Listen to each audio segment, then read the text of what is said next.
दोस्तों नमस्कार। हिंदी कुंज में आप सभी लोगों का स्वागत है। आज हम लोग बात करने चल रहे हैं निबंध लेखन के बारे में। निबंध कैसे लिखें या निबंध लिखने का सही तरीका क्या है। आपकी परीक्षाओं में निबंध लिखन आता है तो आप किस प्रकार निबंध लिखेंगे ताकि आपकी परीक्षा में अधिक से अधिक अंक आप प्राप्त कर सकें। यहाँ पर नमूने के तौर पर बात की जा रही है। यदि आप हिंदी कुंज चैनल में पहली बार आ रहे हैं तो यूट्यूब पर हिंदी कुंज चैनल को सब्सक्राइब कर लें ताकि आपको हिंदी भाषा और साहित्य की उपयोगी जानकारी प्राप्त होती रहे। तो शुरुआत करते हैं कि निबंध कैसे लिखें। हर विषय पे, चाहे वह कोई विषय हो, चाहे वह किसी भी कक्षा का हो, तो निबंध लिखने का सही तरीका क्या है, इस विषय पर आज हम लोग बात करने चल रहे हैं। तो शुरुआत करते हैं। देखिए, जैसा कि हम सभी जानते हैं कि निबंध गद्य की एक साहित्यिक विधा है जिसमें किसी भी विषय का क्रमबद्ध और सुसंगत तरीके से विवेचन किया जाता है। यह एक गद्य रचना है जिसमें लेखक अपने विचारों, भावनाओं, अनुभवों और तथ्यों को एक व्यवस्थित ढंग से प्रस्तुत करता है। अब निबंध में क्या क्या होना चाहिए। पहले तो बात है विषय। निबंध का आधार कोई एक विषय होता है। यह विषय सामाजिक, राजनीतिक, आर्थिक, वैज्ञानिक, साहित्यिक या किसी अन्य क्षेत्र से भी संबंधित हो सकता है। क्रमबद्ध हो। निबंध में विचारों, भावनाओं, तथ्यों को एक क्रमबद्ध और तार्किक ढंग से प्रस्तुत किया जाता है। संक्षिप्त हो निबंध। निबंध का आकार सीमित होता है, या न तो बहुत बड़ा होता है और न ही बहुत छोटा। सुसंगत। निबंध में सभी विचारों, भावनाओं और तथ्यों का आपस में संबंध होता है। स्पष्ट है निबंध। निबंध की भाषा सरल, स्पष्ट और प्रभावशाली होनी चाहिए और विचारों की मौलिकता होनी चाहिए। आप जो लेखक हैं, आपके विचारों में मौलिकता होनी चाहिए। अब यहाँ पे बात करेंगे निबंध के प्रकार क्या है। तो निबंध है वर्णनात्मक। इस प्रकार के निबंध में किसी घटना, स्थान या व्यक्ति का वर्णन किया जाता है। और विवेचनात्मक निबंध में, इस प्रकार के निबंध में किसी विषय का विवेचन किया जाता है। तर्कपूर्ण निबंध। इस प्रकार के निबंध में किसी विषय के पक्ष या विपक्ष में तर्क प्रस्तुत किए जाते हैं।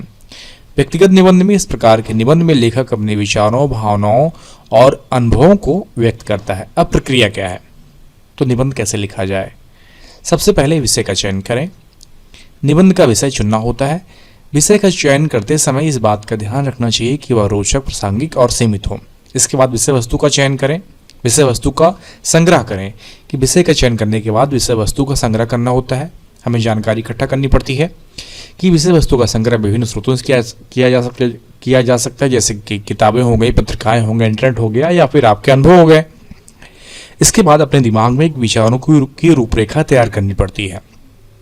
विषय वस्तु का संग्रह करने के बाद विचारों की रूपरेखा तैयार करनी होती है और रूपरेखा तैयार करने से निबंध को हम क्रमबद्ध और सुसंगत बनाने में मदद मिलती है। इसके बाद प्रारूप लिखना होता है कि रूपरेखा तैयार करने के बाद निबंध का प्रथम प्रारूप लिखना होता है। प्रथम प्रारूप लिखते समय इस बात का ध्यान रखना चाहिए कि भाषा सरल, स्पष्ट और प्रभावशाली हो। और इसके बाद हमें उसमें संशोधन करना पड़ता है कि कहीं अगर गलती हो गई तो निबंध का संशोधन करना पड़ता है। और संशोधन करते समय इस बात का ध्यान रखना चाहिए कि निबंध में किसी भी प्रकार की त्रुटि न हो। और अंत में उसे संशोधन करने के बाद निबंध को अंतिम रूप दिया जाता है। तो निबंध लेखन से हमें क्या हासिल होता है। निबंध लेखन से विचारों में को स्पष्ट करने में मदद मिलती है और निबंध लेखन से विश्लेषणात्मक क्षमता का विकास होता है। निबंध लेखन से संचार कौशल में सुधार होता है और निबंध लेखन से ज्ञान का विस्तार होता है। निबंध लेखन एक महत्वपूर्ण कला है और ये विचारों को स्पष्ट करने, विश्लेषणात्मक क्षमता का विकास करने, संचार कौशल में सुधार करने और ज्ञान का विस्तार करने में मदद करता है। तो परीक्षा में निबंध किस प्रकार लिखा जाए, यहाँ पे हम लोग कुछ महत्वपूर्ण सुझाव दे रहे हैं। सबसे पहले विषय का चयन। आपके पास 5-6 निबंध आए हैं आपकी परीक्षा में, उसमें से आपको एक विषय का आपको चुनना है। तो आप सबसे पहले विषयों को ध्यानपूर्वक पढ़ लें कि कौन कौन विषय पे निबंध आए हैं। चाहे परीक्षा में आपके जो हो उसमें विकल्प दिए रहते हैं 4 या 5, और अपनी पसंद का विषय चुनें। विषय का चयन करते समय अपनी रुचि, ज्ञान और समझ का ध्यान रखें कि आपको विषय में आपकी रुचि है, ज्ञान है और आपको समझ है। यदि आप विषय से परिचित नहीं हैं तो थोड़ा समय निकाल कर उसके बारे में सोचें और दिमाग में जानकारी इकट्ठा करें। इसके बाद रूपरेखा बनाएं। निबंध लिखने से पहले एक अच्छी रूपरेखा तैयार करना बहुत महत्वपूर्ण है। रूपरेखा में निबंध के मुख्य बिंदुओं और उनके क्रम को शामिल करें। रूपरेखा आपके निबंध को व्यवस्थित और सुसंगत बनाने में मदद करेगी। इसके बाद निबंध का प्रारंभ करें और आकर्षक और रोचक हो। आप किसी निबंध को उद्धरण, प्रश्न या कहानी से निबंध की शुरुआत कर सकते हैं। प्रारंभ में विषय का संक्षिप्त परिचय भी हमें देना चाहिए। इसके बाद निबंध के मुख्य भाग में आते हैं और इसमें विषय का विस्तृत विवरण होना चाहिए। प्रत्येक बिंदु को स्पष्ट और तार्किक तरीके से लिखें और अपने विचारों और तर्कों का समर्थन करने वाले उदाहरणों और साक्ष्यों का उपयोग करें। भाषा जिसकी सहज और सरल हो। और निबंध का निष्कर्ष एक संक्षिप्त सारांश होना चाहिए जिसमें आपने अपनी पूरी बातें लिखनी चाहिए और निबंध के मुख्य बिंदुओं को दोहराएं निष्कर्ष में और अपनी राय या विचार प्रकट करें। इसके बाद भाषा और व्याकरण पर भी ध्यान रखें कि निबंध में भाषा सरल, सहज और व्याकरणिक रूप से सही होनी चाहिए। शब्दों का चयन सावधानी से करें। वाक्यों की संरचना स्पष्ट और सुसंगठित होनी चाहिए।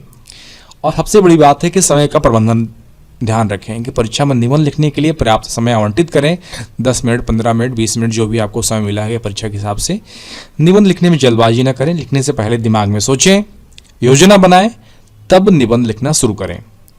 अब देखिए, आप निबंध लिखने चले गए परीक्षा में, लेकिन इसके पहले हमें परीक्षा में जाने के पहले घर में ही अभ्यास करते रहना चाहिए। परीक्षा में अच्छे अंक प्राप्त करने के लिए नियमित रूप से निबंध लिखने का अभ्यास करते रहें। विभिन्न विषयों पर निबंध लिखें जो भी मॉक पेपर में आपके आते हैं या आपके विद्यालय में जो व्याकरण की जो किताब चलती हो या विद्यालय में जो अध्यापक या अध्यापिका पढ़ाते हो उन विषयों पर निबंध लिखते रहें और अपनी गलतियों को सुधार करते रहें। अब कुछ अतिरिक्त सुझाव दिए जा रहे हैं यहाँ पे, जैसे निबंध लिखते समय अपनी लिखावट साफ और सुंदर रखें। यह सिर्फ निबंध के ऊपर लागू नहीं होता बल्कि पूरी परीक्षा पे लागू होता है कि अपनी लिखावट साफ और सुंदर रखें। निबंध को अच्छी तरह से व्यवस्थित रखें और पैराग्राफ जगह जगह पे बदलते रहें। उचित उपयोग करें। वर्तनी यानी कि स्पेलिंग्स और व्याकरण की गलतियों से बचें। निबंध लिखने के बाद उसे ध्यानपूर्वक पढ़ें। बार बार यदि आप प्रैक्टिस करते रहेंगे तो उसमें संशोधन करने की जरूरत नहीं रहेगी। आप अच्छे ढंग से आपको निबंध लिखना आ जाएगा। तो कुल मिला के ये कहना है कि परीक्षा में अच्छे अंक प्राप्त करने के लिए निबंध लिखने की अच्छी तैयारी करना महत्वपूर्ण है। हम लोगों ने कुछ सुझाव दिए हैं जिसका पालन करके आप परीक्षा में अधिक से अधिक अंक उठा सकते हैं। तो निबंध लिखते समय सबसे पहले जो भी आपके विषय हो, जिसमें रुचि हो, ज्ञान हो, समझ हो, उसी विषय का चयन करें। विकल्पों में से देखें। फिर इसके बाद दिमाग में रूपरेखा बनाएं, एक फॉर्मेट बनाएं कि किस प्रकार हमें लिखना है। इसका प्रारंभ करें, मुख्य भाग लिखें और अंत में निष्कर्ष रखें। सबसे बड़ी बात है कि व्याकरण, वर्तनी, शब्द का चयन बिल्कुल सावधानी से करें और समय रहते निबंध को समाप्त करें। ऐसा ना हो कि आप निबंध लिखते जाएं और आपके अन्य प्रश्न छूट जाएं। तो इसमें एक 15 मिनट, 20 मिनट, आजकल के जो भी निबंध आते हैं 200, 250, 300 या 400 शब्दों के बीच में आपकी परीक्षा में रहते हैं क्लास 10, 12 के लिए विशेषतः, तो आप उतने समय में ही पूरा का पूरा निबंध समाप्त करें। ज़्यादा समय ना लें और आपके जो भी निबंध लिखे उसमें विचारों में क्रमबद्धता हो, एक सीरियल वाइज हो, जिसमें अपने विचार रख रहे हो और शुरुआत कर रहे हो और उसका अंत भी कर रहे हो। ऐसा ना हो कि आप कोई दूसरी लाइन पकड़ लें और आपकी बातें किसी दूसरी लाइन में चली जाएं, तो विषयांतर आप ना करें। तो यह हो गया निबंध लिखने का सही तरीका। यदि आपको अपने विषय अध्ययन संबंधित और अधिक नोट्स चाहिए या निबंध चाहिए जो कि आपकी परीक्षा में संभावित हो, तो आप hindicoin.com में निबंध लेखन या निबंध संग्रह को विजिट करें। वहाँ पे बहुत सारे निबंध हजारों की संख्या में हैं जिसको आप पढ़ के समझ के अपने परीक्षा में अच्छे से अधिक अंक उठा सकते हैं। और यदि आपको यह लेख जो हम लोगों ने बात की, यदि आपको लिखित रूप में चाहिए, PDF फॉर्मेट में चाहिए, तो नीचे डिस्क्रिप्शन बॉक्स में लिंक दिया गया है जहाँ पर जाकर आप निबंध कैसे लिखें या निबंध लिखने का सही तरीका क्या है विषय पर आप लिखित रूप में PDF फॉर्मेट में लेख प्राप्त कर सकते हैं। आशा करता हूँ कि वीडियो आप सभी के लिए उपयोगी सिद्ध होगा। इस वीडियो को अपने दोस्तों, अपने परिचितों में शेयर करें ताकि hindicoin.com का अधिक से अधिक प्रचार और प्रसार हो। आपको ये वीडियो कैसा लगा? यदि आपके कोई प्रश्न बनते हैं तो आप व्हाट्सएप पे कांटेक्ट करें हमें, और या फिर आप नीचे कमेंट बॉक्स में लिखें। हम आपके प्रश्नों को उत्तर देंगे और उत्तर देने का प्रयत्न करेंगे। तो वीडियो देखने के लिए आप सभी का बहुत बहुत धन्यवाद।